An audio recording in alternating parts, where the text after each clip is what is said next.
Hey everybody, this is Mike with the One Stop Co-op Shop, and today I'm doing a playthrough and review of Duel of Meloch, the 1 to 2 player mashup of Scythe and Expeditions, and disclaimer that I got a review copy of this one. And if you like the content on the One Stop Co-op Shop, consider supporting us through Patreon. You get early access to our videos and exclusive videos every month you can't see anywhere else. You can also listen to our weekly podcast for reviews and design discussions, or join the conversation and say hi on our Discord. So as I mentioned in the intro, this is a game that allows you to play Expeditions versus Scythe. So one player is playing with the Expedition rules, and the other one is playing with the Scythe rules, which is kind of crazy. I don't think I've ever heard of anybody even attempting something like this. So in this playthrough, I'll be controlling the Expeditions character because I have over the years grown to like Expeditions more than Scythe. Scythe used to be one of my favorite games of all times, but I've played it just so many dozens of times that it's faded a bit for me. And the Automa the Bot will be controlling the Scythe character. But my first bonus Patreon video for July will be a playthrough from the other side with me controlling the Scythe player, so you can go check that out if you support the channel. And in the game, you have a rollout mat. It has 2 different sides, so I'm playing on the desert side here. And it's got the usual stuff you might see in a Scythe map. It's got rivers that are going to restrict the Scythe player at first, so they will not be able to cross over these, but I can cross over them freely. You've got resources the Scythe player could produce if they had workers, although with the bot there are no workers. But then you've got expedition stuff. You've got these corruption tokens you can vanquish. You've got cards you can get and deck build into your hand. You got exploration tokens that both players are going for. So again, very unique kind of thing. But in terms of winning the game, we are each racing to get 4 stars out. And while we might have different goals for some of these, so here the Scythe player has to get to 13 power before I can get to 10 power.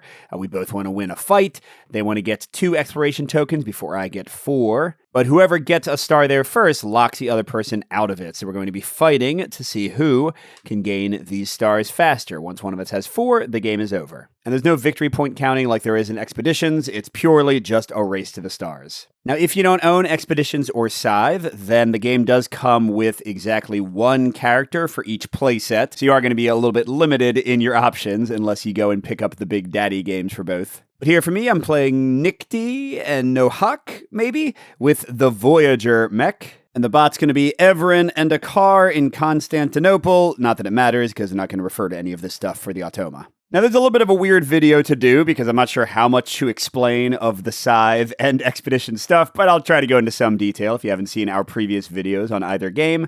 So for Expeditions, each turn I'm going to move my little cube. First, it'll let me take 3 actions, and then every turn after that, I'll get to take 2 actions, and I got to keep moving it. I can move around the map, I can gather resources from the hex I'm on, and I can play cards in my hand, moving them to the right to show that they are now in play. And then every once in a while when I want to, I can refresh to pull all my cards and my workers back, because I will be putting workers on cards to activate their powers. And then after a refresh turn, I get to activate all 3 actions again. And I'll be raising up Guile, this green or cyan track, and Power, both to help me vanquish corruption tokens, to pay for other costs like quests. And if I get into combat with the Scythe player, which can happen in this game, unlike Expeditions, I'll be using Power for that. And some of the cards I can add to my deck can also be slotted underneath my board to give me ongoing bonuses, quests up here, items over here, and meteorites down here. The Scythe player, meanwhile, since it's the bot, is not going to do a lot, but in the actual game, they would be moving around, they'd be putting out workers in these places, they'd be producing resources to pay for costs, they'd be eventually summoning mechs, which let them also fight. So generally speaking, the Scythe player has a huge advantage in combat, especially once they start getting other units out. But again, a lot of that is going to be simplified. And I don't think I'm going to explain too much more beyond that because I'll explain things as the game goes along, the actions and such. But just to note, the board of the things you're trying to accomplish is double-sided, so you can have a very different game play out. But in this one, I'm trying to get 3 quests completed, 3 items upgraded, 7 tokens vanquished, 6 workers total. I only start with 1. 9 money. I start with 2. 4 places explored. I want to win a battle, and I want to get to 10 power. Any of those will be good for me. And you might notice this little board up here. This is only when you're playing with the Automa. And basically, they are legitimately trying to get these 3 things. So if they accomplish these, they get their stars right away. But these other ones, the bot doesn't track those kind of things. So instead, these tokens will move up, or these workers will move up. And if they reach a star, then the bot has gotten there. So it kind of provides a shorthand of how close the bot is to getting something. So I know how quickly I need to try to outdo them and reach it first. By the way, for my starting resources, I'm using the Voyager card that's included with this set. So I have 2 power, 2 guile, 2 money, and 1 gold worker. This is from the previous Expeditions expansion, I believe, and it is a wild worker that can go on any card. Meanwhile, the bot's starting stuff is determined by the difficulty level they are doing. They start out with this phase 1 card in play, and that upper right icon with the thing moving a single space and not over rivers represents the bot's current capability for the Scythe player. They can only move 1 space when given a move card, and they can't move over rivers. That's going to change very quickly once they go through their deck and get to phase card 2. And the setup stuff is based on their level. I am playing against level 3 because I did win my level 2 game yesterday. So they are starting with 3 power on their power track and 2 combat cards. Pretty dangerous. But the bigger thing for the level is I take a number of action cards equal to 7 minus their level. So they've got 4 right now, whereas at level 2 they'd have 5, at level 1 they'd have 6. They're going to use 1 action card a turn, but whenever they go through that entire little deck of 4 cards in this case, they're going to get a new phase card that'll give them a bunch of immediate bonuses and also make them stronger for the rest of the game. So because I'm playing at level 3, they're going to accelerate much more quickly. And how this works, by the way, is I take all of the action support cards. They're support cards on one side and action on the other. I shuffle them all up, and I take 4 at random to go on top of the phase cards. The rest go as support cards. I'm going to flip 1 card from each deck on the bot's turn to determine what they do. But in the game, the Expeditions player goes first, so let's see what I want to try. So I see a few things that interest me. One of the goals I can go for is to upgrade 3 items, and there is, I think, a very powerful item right there sitting waiting for me, the Tlaloc Mask. Which will let me, once I upgrade into it, gather a second time every single time I gather for the rest of the game, which is kind of crazy. Now, to get that card, I need to use this space number 2, right next to me, which lets me get any card in the offer. I can additionally sweep as many cards as I want, which might be good, because I don't really need meteorites with melding not being valuable at all with the current Triumph track I have. Instead, I want items and quests. But going here gets me nothing else. No more workers to activate my cards. I can't really play anything effective, even though I am going to get a move, play, and gather turn right now. Which makes me think maybe I should go somewhere else. Yeah, I think we can come back to that. I'm actually going to move over here. I can move up to 3 hexes.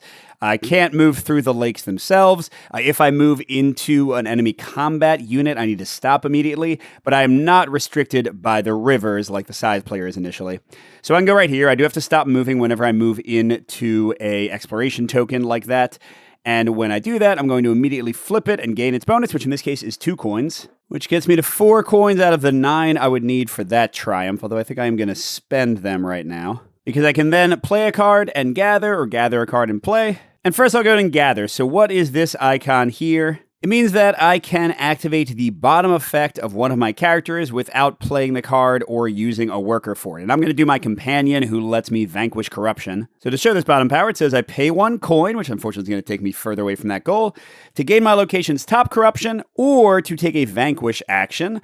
And if the vanquish removes the location's final corruption, you may gain the revealed benefit. So I'm paying a coin, and I can either just take this 3, or I could do a vanquish action, which means I would pay 3 power, matching the color here, orange, to destroy it, and I could keep on going. That's the big benefit of the vanquish option. I could also pay 3 guile to get rid of that one, and I would get to benefit from this newly revealed gather icon, which is to upgrade if I had an item available to be upgraded, which I don't. Here I don't want to do any of that. I'm just going to, for free, take the 3 orange and put it on my board. That's 1 out of 7 corruption tokens I could use for that goal. But probably more importantly, because that 7 corruption thing I usually don't get with this faction that comes with the game, they have the power, with the Voyager mech, once per turn I might trash 1 corruption to upgrade, meld, or boast. Upgrading is taking an item if I have one and putting it under my board to gain its bonuses. Melding is the same thing for meteorites. And boasting is how I get my stars onto that board once I've actually accomplished whatever needs to be accomplished for the given space.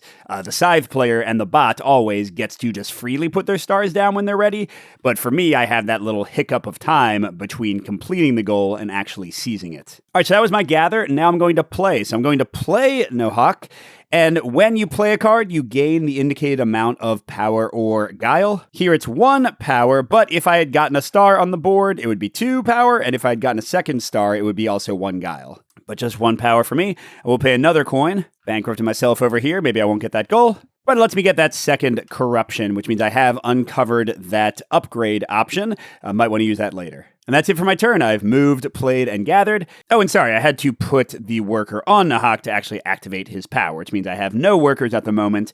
If I play Nikti, I would not be able to activate her power, although hers is to solve quests, so I'm probably not going to be doing it anyway. All right, and with that, we go over to the Automa. So again, I'm going to flip the top card of the action deck and the top card of the support deck. For the action card, I'm just looking at these top 2 rows, and each of them gives an action the Automa will take, with priority being the leftmost one that applies. So they're going to do the top row action, and then they're going to do the bottom row action, and they'll pick one of the options presented. While they take those actions, the support card will give the nuance to the action and help them make decisions, which triumph thing they want to advance, how they want to go into combat, all that kind of stuff. So for the top row, the first action, that one with hexes going down and an arrow, is a make progress on the triumph track action, one of the most common they'll take, which means they're going to move down one of these workers to get closer to seizing one of these 5 triumphs. And determine which track they go on, we look at the support card in that icon on the left with the arrow going around. It shows us where they start, which is the rightmost space. If that was not valid, then they would go around to the leftmost space, then the second, and the third, and the fourth, following the arrow. So here they'll advance this one. They're getting hearts, which opposes me getting quests. But whenever they advance on a track, I move their little cube here, and that means that that will be invalid the next time they make progress, so they can't do the same track twice in a row. They would have to pick one of the other 4, then it would move off, and they can move the popularity one again. There are sometimes more calculations to be done in which tracks they prefer, but for this one, it was a very simple choice based on the support card. Now, the second row has a star with an attack icon in it, and what that means is they check if there is currently a star available for winning a combat, and if there is, they will move to try to fight me. Now, currently they have 1 movement, they can't cross over rivers, so they'd have to go all the way over here to have a combat. So in the basic mode of the game, they would not move at all, they would skip that option, and they would just draw a combat card. But in the advanced mode, where the bot is a little bit smarter, they have what's called a threat move action, so if they can't actually get into combat, they will move towards me to try to get into combat. Now, when they do that, they do this thing that's pretty complicated, which is called calculating the power balance, where you look at the spaces they could move to and calculate whether the power would be in their benefit. And this is, again, kind of complicated. I'm not going to go too much into it. But basically, you look at what their power is. They have 3 added to the number of combat cards they could play if combat was forced, because I could... Well, actually, no, I can't even move to them yet. So they don't have to worry about any of this. This is the space they want to move to, because it's the only way that's progressing closer to fighting us. When we actually get into a situation where the power balance matters, I'll try to explain it. But it's kind of like you add their current power plus what they could potentially get from combat cards and compare the values. And then the support card, that little scales icon with less than 3 next to it, that's going to determine how risky they are willing to be in their moves. It gets a little heady, but for now, we're not going to worry about that. All right, what should I do now? I could grab this before they do. That'll make it almost impossible for them to get the 2 exploration tokens before I get 4. But I don't have anything good to play at the moment. I don't really want to gather a purple worker because that doesn't fit any of my current cards. So I'm going to do my original plan. I'm going to do a move and gather action, go over to here for my move, and I'm going to gather with this. So this icon means I can take either of these cards, and this icon means I can sweep one or both cards away and draw new ones. I'm going to take this item first because, again, I think that ability is awesome. When you gain a card, it goes into your exhausted area like that. So I'll have to refresh, actually bring it back over and be able to play it for its 1 power with a blue worker for its special ability. And when a card is taken, it's immediately replaced. Okay, good. Another item. I think I can go for this 3 upgrades option. So with my sweep, I'm just going to sweep away the meteorite and draw a replacement, which is a quest. They already advanced once on the quest one, so I'm not sure if 3 quests is going to happen.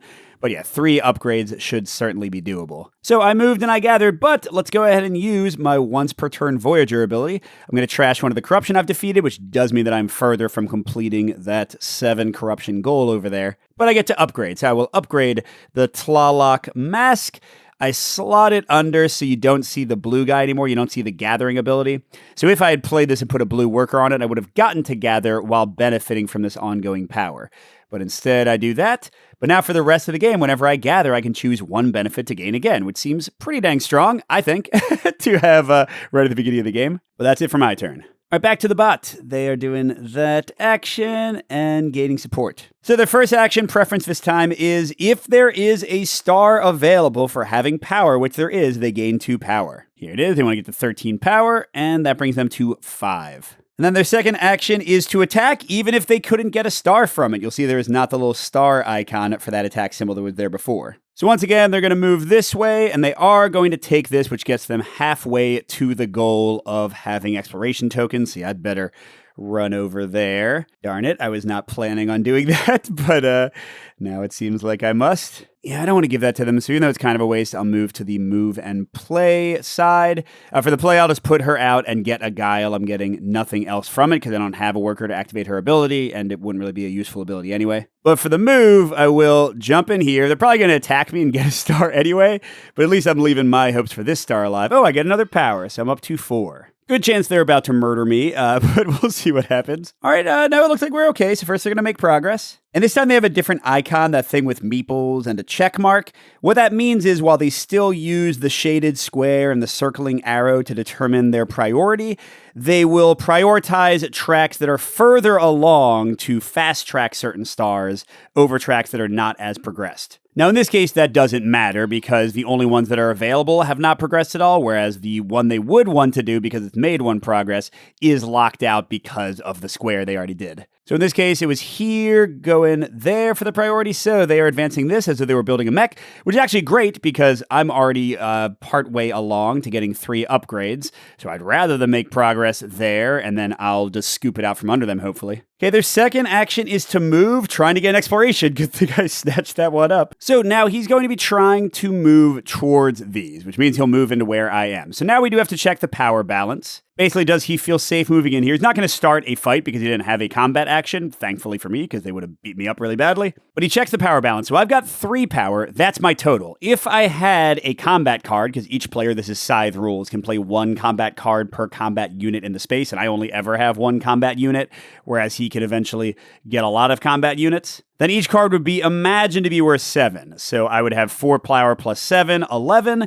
But right now with 4 power, that's my entire total. Whereas the bot has 5 power plus 2 cards, more than enough to play 1 on their person. So they imagine their power to be 12. So 12 minus 7 means they have an advantage of 5, which is way more than they'll ever need. But right now that scale symbol says 0. So even if we were tied for power, they would still come charging in. And yeah, they're just hanging out there. They could attack me on another turn, though, so I don't want to stick around. So maybe I should move and gather, right? Especially if it's my double gather. And then when I'm farther away from them, I can refresh. That seems smart. So sure, let's move and gather. And let's keep going for exploration stuff, I guess. So I'll go here, which is getting me... Oh, okay, interesting. So this icon means I get to pick 1 reward from stuff adjacent to me. So I could get 1 coin, or I could upgrade an item, or I could activate a card's playability without actually playing it. Or I could get a combat card. That one seems good. So I would have gotten to do this once. Because of my Tlaloc mask upgrade, I could do it again. And then the exploration token also lets me do it. So I'm getting 3 gathers. I could just get 3 coins and try to get that faster. I could get a lot of power. Well, for the first one, let's definitely get 1 combat card. So I at least make them a little scared to fight with me. And this one says Ambush. It's worth 3 in the upper left. These are all new combat cards, by the way. But then it says, after the reveal, you may play an additional combat card with a different value. Well, crud, I guess I should get another combat card. So yep, let's go and do that for my second one. Oh, wow, this one is the highest value possible, a 7. But it says, no guts, no glory. You cannot earn a combat star in this combat. Oh, and I should say, super important, you can discard combat cards at any time to gain the indicated bonus for them. This one's amazing. I could discard this to get a worker immediately of one of the colors that would let me activate more of my cards. This one will just get me a single power, so not nearly as good. Well, maybe it's a little silly, but I do want to be ready to beat them in fighting, so let's go ahead and get another combat card. Why not? Oh, Jesus, another ambush? It has to be a different value. So crud, if they fight right now, I could totally destroy them, but I wouldn't get a combat card. But you know what? I am going to go ahead and discard one of these because there's literally no reason to have both of them and get a free worker. And let's make it a yellow one that matches my fighty companion. Oh no, it's blue. Sorry, let me get a blue one. so that I have a bit more flexibility with how I use my workers. All right, so that was a fun move and gather. I'm one exploration away from being able to complete that star, and I'm going to probably refresh next turn unless the bot keeps trying to kill me. All right, this is the final action on top of the deck. So next turn, they're going to get the Phase 2 card in play, and they're going to take another action. They immediately go again, so that's going to suck. Okay, they're making progress again, starting at the second spot, which is having 8 workers. You know, I guess I could actually do 6 workers now. If I go to one of the spots that gives me workers and I use my Tlaloc mask, that would get me to 4 workers, and then one more time would get me to 6 workers. That's not hard at all. I don't usually go for that one, but maybe I will now. Okay, and then they're moving to explore again. And now that power balance thing actually matters, because for wherever they can move, they're looking at whether I could move in and attack them. Now, by the way, for expeditions to attack, I need to actually play a card that lets me do a vanquish action, and I try to vanquish the opponent, whereas Scythe characters can just attack for free whenever they move into a space with an enemy combat unit. So now if they go in here, I could come to attack them. I do have at least 1 combat card, so in their mind, that could be a 7. 7 plus 4 power for me is 11. 7 from the 1 combat card they could play plus 5 power for them is 12.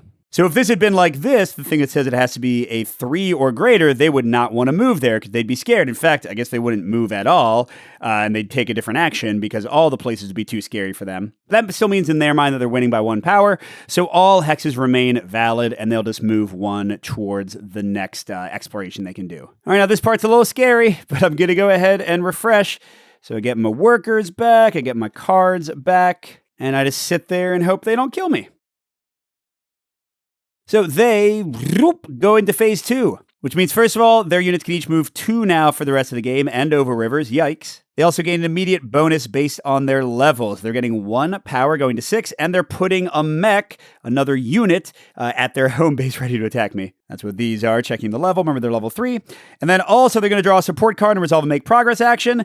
Then they're going to rebuild the ultimate deck and take a whole nother turn. Yikes. All right, so for this one, they prefer to start on the left, which is the money one, which I have not been making much progress to.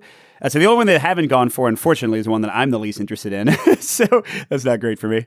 Okay, now instead we rebuild the deck. So we put all the cards together, shuffle them all up, and then again, because level 3, I'm putting only 4 action cards on top before they do Phase 2. Then I'm flipping it back to the support side, and they take a whole nother turn. Oh, and here we go. They are coming for my blood and then drawing a combat card. Oh man, and this is extra bad. They're sending, because they can, they're sending every unit in that can come. So they could potentially play 2 combat cards and use 6 power. The best I could get would be 10, and then I've got 4 power. That would get me to 14. So if they did 6, and then they're just flipping cards at random, so let's say the average is like a 3 or a 4, but some of them have extra bonuses. I mean, I should probably just do nothing, and then I can benefit from the other uses of combat cards. So like in Scythe combat, I would first determine how much power I would want to use up to a max of 4. I would also secretly decide if I wanted to use a combat card or not. But yeah, I think I'm just giving it to them. I don't think I can realistically win this, and they're going to overwhelm me at some point anyway. Now, I will say I'm using 1 power because I need to have a minimum of 1 for me to get a free combat card. Although actually... You know, let's say I'm using 0 power, because I can use that for other stuff. And instead, let's say that I'm using my 7 combat card, just so that if they're, like, super weedy, because sometimes they'll, like, surprise you and not actually do anything, I'll have forced them to waste an action. Why not? Because I really don't care about getting this +1 power thing. So my total is 7. For them, we flip up a support card, and we're looking just in this area in the upper right. So the first row says, is the power balance less than 1 here? No, they're way above me, because again, each of the combat cards they could play, which is 2 in this case, is worth a theoretical 7, plus 6 power, they're destroying me. Next, they say, ooh, whoops, are combat cards a victory condition? Do they want to hold on to combat cards because it's one of the Triumph track ones? That's what the star with the combat card is. Nope. In this case, we are not on that side. So they would have been a little bit weak. Instead, they're going to spend up to 7 power, which is the max they could ever spend, and use up to 5 cards, the most they could ever spend. So they're going to go completely ham on me, which means they're going to use both of these combat cards, which end up being 2 planned retreats. So they're going to have 10, but they have to retreat after combat. Well, that's a small favor, at least. Then they spend their max of 6 powers. They would have spent 7, but they didn't have it. So that's 16 for them, 7 for me. So unsurprisingly, I have lost, which means I get retreated back to my starting space. But because I had at least 1 power, I get a free Ooh, another worker! Now that worker goal seems even easier to do. But because of the cards they played, they all retreat too, which is good, because now they are out of movement range to get a final exploration token, so that leaves me a little bit of leeway and space to finish that up. But they did, where is it? Boop, get a combat win, although now they are very far from getting the power victory, so I love that that all happened. But there is a little catch-up mechanic for people getting stars, which are where these Meloch cards come in. This is the Duel of Meloch. What happens is, whenever the other player gets a star, you flip the top Meloch card, you start with 1 in play like this, and you get to orient it either way you want. And then you overlap whatever the last card played was, in this case it was only 1, and you cover up your opponent's half of it, and then you gain everything facing yourself. So here I'm definitely getting a coin, but I can either get a free refresh of my cards or workers. No, they're already fully refreshed. Or a free combat card. Yes, please. Another, what the heck? There's a ton of ones giving me workers here. And then if they got another star, I would get 3 things. But if I get a star, which is probably going to happen, they'll cover up both of my things. So yeah, you're kind of like going in this little ebb and flow, push and pull, getting bonuses back and forth. Now, that was only their first action. They also get a combat card for their seconds. They're ready to fight again, although not really. And also, they're going to not want to fight very often now, because these icons will always be ignored from now on. There is no more star for combat. If we were on the other side of the Triumph board, there would be a second star, so they would be a bit more aggressive there. All right, so now it's back to me, and I get to do 1 of each action. And this is getting pretty interesting now, because if I go over here and get 2 more workers, I'm going to discard 2 of these cards. I'll have the 6 workers for that goal. If I can move over here, I'll get the 4th exploration token for that goal. If I can get that item and upgrade it, I'll be very close to the item goal. And if I can save up my power, I'll get the power goal very quickly. So there's a lot of things to try for here. All right, I think I'm going to move here. I'm going to gather and then gather again because of my mask. I already have a blue guy, but I guess I get another one in case I get another card and then a red. I'm going to go and discard, I guess, both ambushes because I don't know if I'll have enough combat cards. I'll keep this Swarm Tactics one that's worth 2, but it's +1 for every unit here. That includes enemy units, so that if they, like, jump me with a billion guys but don't bring that many combat cards, maybe it could sneak me into a win. And I guess I'll get, I don't know, a purple guy and then definitely a yellow one for Nick T's power. So that was my move and gather. Now, before I do the second action, because I think I can, interrupt, I'm going to go ahead and spend a corruption to upgrade Meld or Boast. And I'm going to boast about having 6 workers, which ties me with the bot, gets me my 6 people, but it does mean they get their Meloch cards. You just randomize which side it's on, and then they gain these bonuses. So here they're getting 1 power. Now, they ignore a lot of things, like they don't care about refreshing. If they had gotten a worker or something like that, they wouldn't care about that. But how it goes is if they skip 2 or more icons, so 2 of them are invalid for the bot, they get a free progress action here. But since they got 1 power, that does not apply. Okay, I can still play. I'm just going to play Nick D without a worker. It doesn't really matter much at the moment. I want to save him for my next turn, but that way I can get 2 Guile. That's cool. All right, back to the bot after being so aggressive. Okay, they're going to push forward. They want to do the one that is the furthest forward and starting to the right, which means, yep, they are coming. Oh, that's not what I want to move. That's what I want to move. They are coming for that one. I've not completed any quests. I think I'm just going to let them have that. I'm trying to upgrade 3, get 4 exploration, maybe 10 combat, or coins if I can, with the double gather thing, I could get 2 coins over and over very quickly. Okay, then they're going to try for an exploration move. And here, actually, the power balance might scare them away, because I could go to here or here where they would want to go. At the moment, I have 1 combat card and 4 power, so that's 11 in their brain. And they have 1 combat card, so their mech wouldn't help them. They don't have a second combat card for them. And 1 power, which is 8, which means they're actually losing by 3. So they, for this action, do not want to go anywhere that I could run over and attack them, even though I wouldn't really want to. So I don't know if this is actually smart. So I think that's the only space they can move to. Because 1, 2, 3, I can get them there. 1, 2, 3, I can get them there. Yeah, so I think they used their entire move going there. Now, if they didn't move at all and didn't make any progress toward exploration tokens, so I think this is invalid. The rules aren't 100% clear for that. I think this is an invalid move. This one, though, might not be valid either. Here they try to move towards a specific location with that white circled number underneath the scales, which is a 5. So they're trying to, that's the exact same space. They're trying to move towards there, but it says only if there are no valid moves do they skip the action. So I think they move there. Oh, and they move up to 2 units with this action. Okay, so Yeah, I don't know. Some of those things are a little bit still confusing for me of like when they move and when they don't. Once the game is widely available, I'm sure there'll be FAQs and rules questions on BGG that'll clarify it. But yeah, I think maybe they both end up there. I don't know. But I'm loving that my combat card is keeping them scared. I'm definitely not going to get rid of it. All right, then I had a fun plan for my next turn. I'm going to, move and play. And let's lock in another star, baby. I'm going to go over here. I'm going to, get a free refresh. Okay, so I'll get Nick D back. And that is my 4th token, which is going to matter because as my play, I'm playing Nahak with a blue worker. So first with 1 star, I go up to 6 power, getting close to 10, although I'm about to spend some. Then I spend a coin, and this time I'm going to Vanquish instead of just getting a free token. The one on top requires 2 Guile. The next one requires 2 Power, but I get both of these for future uses of the Voyager ability. But I don't need to use it yet because with Nahak's power, I get to immediately use the revealed benefit if I took out all the tokens on a space, which means I get to boast immediately. And I'll go ahead and boast about all of those expiration tokens I just got, which sadly means they're going to get another Meloch card. And it's going like that. So they don't care about coins or this. So they are going to do a free make progress and they get a 2nd power. And they're making progress on the furthest advance starting from the left, which means this one for coins. That's another one I'm not really going for, although I kind of could. But yeah, I think this and this seem like the clear winners at the moment. Which, speaking of, I probably want to run down and try to get another item for my next turn. All right, back to the bot. They are, making more progress, starting with that one. Which is the item upgrade. I think that's okay. I can still beat them, hopefully. And then, they want to move again.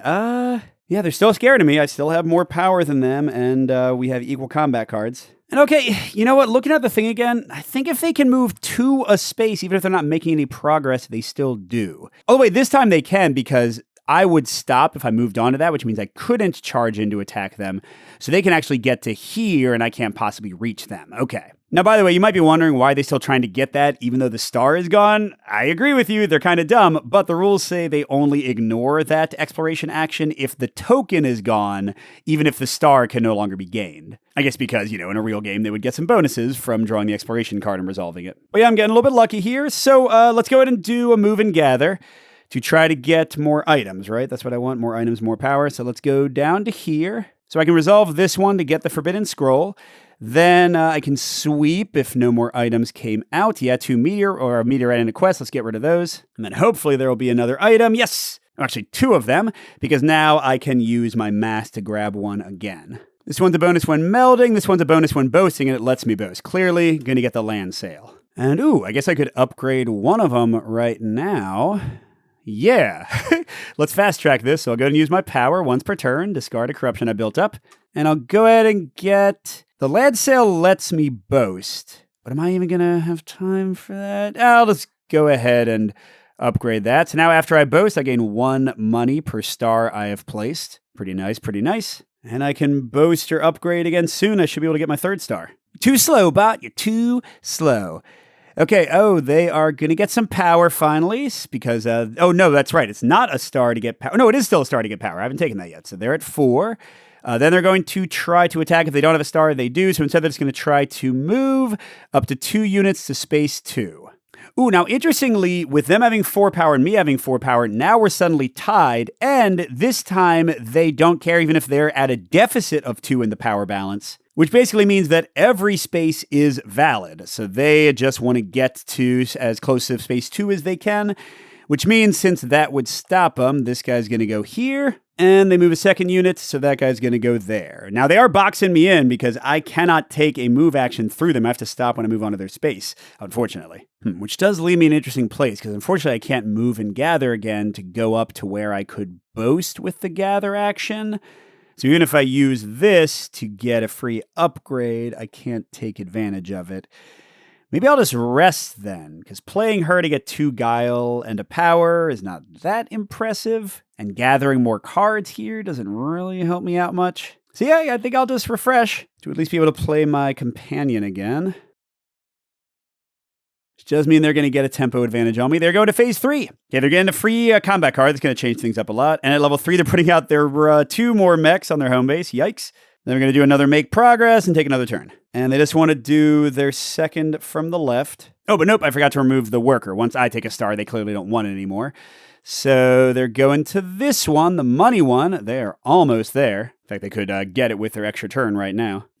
Okay, and then again, we are shuffling it all up. 4 cards on top, and here we go again.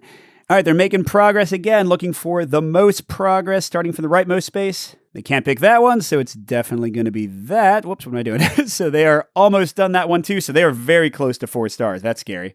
Oh, no, I guess if they did both of those, that would only be 3. And then for their second action, they're going to try to explore. Okay, now the bot has a less than 6, so with us being about the same on power and... no, that's right, they have a second card now. But if only their character could reach, they would not win the battle. So they wouldn't want to move here. That'd be too dangerous for them. But this is also going to get them as close to the thing as they can, and then they can bring in 4 mechs if they needed to, so they could definitely win a combat. Cool, so that gets them out of my way at least. Just in time for me to do a move, play, and gather. Ooh, I got a good one. Okay, so I'm going to move to here. Then I'm going to play Nahak just to get all of those fists, not for any other reason. So that gets me to 6. And then before I do anything else, I'm going to use my once per turn ability to throw that away and also upgrade into my scroll. And now I'm going to gather. So I get a coin, brings me to 3. This is a rescue. I kind of get to take a played card back and any worker on it. So now I can play Nahak again for 2 more power soon. Trying to get to that 10 power goal. And then I also get to boast because I have 3 upgrades now. So boop, I've got that, which means their worker goes away. And after I boast, I gain 1 money per star I have placed total. So I get 3 coins, which puts me to 6 out of 9, which would be pretty great if they weren't 1 progress away from getting it. So I'm definitely not going to win that race. But Meloch goes again. Oop, and they're getting, what is it now? A power to get to 5, a combat card, and they still have 2 invalid ones, so they get another progress, shoot. Which is going to be on the most advanced, starting from second to the right. Okay, so they would have done this one, but nope, they are locking in this, which means I will also get a Moloch card, or Meloch. All right, so I get to pick the side. Ooh, more power. I actually want that instead of the thing this time. So I cover up the most recent half of theirs and a little bit more, so I slow them down a bit. So I'm getting a coin, but it's already too late to benefit from that. But I'm getting a power that gets me to 7. I'm very close to the 10 I need to win here. Now remember, that wasn't their turn. That was just for me getting the star, and then I got a star right back. So crazy turns. Okay, now their actual action. This is getting tight. They're going to progress again, shoot, starting from the middle. Okay, this is great. Fantastic, really, because they should have by all rights done that one, but now they're going to waste their time doing this one that they're never going to have time to actually finish. Now, the next time they progress, they will definitely get their 3rd star there, which means it really comes down to who's going to get to more power first, and that's going to be me, I think, because I'm way closer. And for their second action, they want to move their leader to explore. And this time they ain't scared because they can bring everybody there. It's like if all of us moved our combat units in range. Well, they couldn't bring everybody, but they could bring 2, which is more than enough. So they do lock down the last one of that, but they get no bonuses for it. So that was, again, kind of a wasted turn. But now they will skip those actions for the rest of the game. All right, for my turn, I think I want to move and play. Remember, I'm just trying to rush to 10 power now. So I want to be kind of out of range of them attacking a whole bunch. I want to have access to that if I can get to it. But I'm going here. And I guess I'm playing Nahak, just again for nothing except the 2 power. Oh, and 1 guile. I should have gotten that last time too. It gets me to 9 power. And then if I can go here after playing somebody or doing something to get another power, then I'll be good. If the bot gives me time, let's see. Oh, they're getting their own 2 power. They're at 7 out of 13. 2 slow bot. Then they're not going to try to attack, so they're going to try to move to space 4. Remember, they're not scared of me anymore as long as they can get 2 units to wherever they're going. So yes, they'll go to space 4, and yes, they'll go to space 4. Oh, which is, no, it's not blocking me because I can go in there and just not fight them. I'll just have to stop my move. Okay, now, if I could play him, or no, I should play her to get to the 10th power and move and gather, I could gather the boasting action there. Shoot, I should have used Nahak to like get another one of the Vanquish tokens. That would have been so much smarter, Mike. Well, I didn't make that choice. So I'm actually going to refresh. And then as long as they don't like block my movement, even if they attack me and kick me out of where I am, I should be able to win on my next turn, I believe. So let's see what they do. Their final action. Okay, they're getting 2 more power. They're at 9. They're within 4 of what they need. And then, yep, they're trying to attack me even if I don't care. In this case, only these 2 guys can reach me, and they want to bring them both because I have more power than... Or no, I guess we're tied for power at 9. But they can play 2 cards, and I can only play 1 in their minds, so their power balance is certainly fine. Definitely better than the less than 1 that would stop them from moving in. Okay, so what the hey, I'll play my Swarm Tactics just so I get another combat card. No reason not to. And they flip this, and yeah, nothing applies. They're spending up to 7 power. Why, guys? It's weird that the card checks that they want a combat card goal, but not a power goal. Oh, never mind. Power as a triumph category is an option. We're just not drawing it. But yes, they're using 7 power and 2 cards. Oh, they cannot earn a combat scar, as that doesn't matter. Increase value of this card by +1 for each other combat card played. Well, yeah, clearly they destroy me. So I retreat back here. Oh, no. And then I get a Constellation combat card with a coin that I don't care about. And I'll note on their very next turn, they would get to draw their Phase 4 card, which would get them a free advance here to gain their 3rd star here.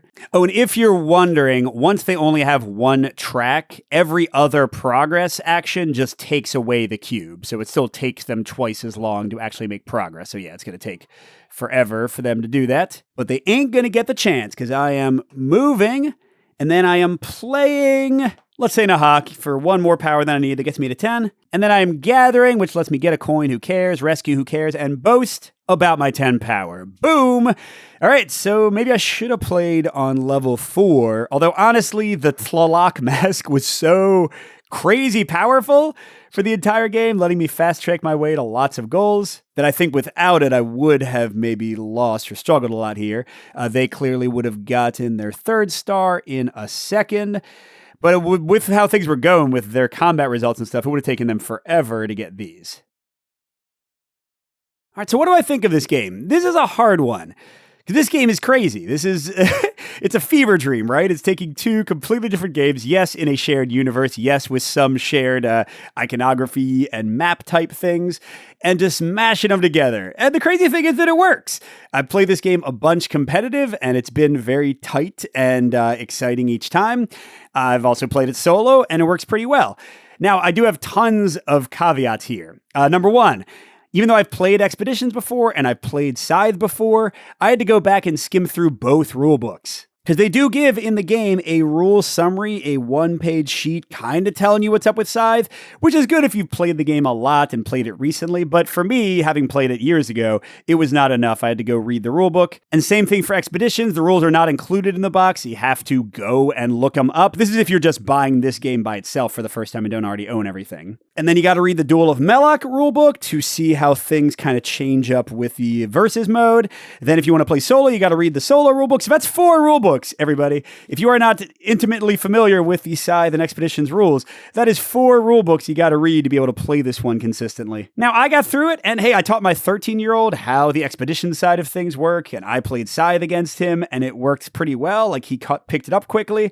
So even if you're a complete newcomer, I do think it's doable to get into these games. Also, as I mentioned, you're only getting 1 character for each side, so that's going to get a little samey. There are 2 different maps to play on. There's 2 different triumph tracks to play against. Those do change things up quite a bit. But still, as you can probably guess, this is an odd one to recommend for a newbie. I don't know if it's going to have enough value in it. It might seem overwhelming. Now, if, on the other hand, you own even one of the games already, I think this one is a lot easier of a pill to swallow. And if you own both games, I think this thing is awesome because it gives you a very, very different way to play, a much more interesting head-to-head experience than I think either game offers, and solid solo play as well. Although, to be fair, I think Expeditions and Scythe both have good solo play to begin with. And, of course, I'm sure this is what Stonemeyer is hoping, but if you do get this as sort of a starter set and you enjoy the games, you can get so many more play options by buying the full Scythe and the full Expeditions. Of course, then you're talking about like $200 or more, so that might be a bit much. But yeah, this is an insane design thing, and I think they pulled it off, as crazy as it is.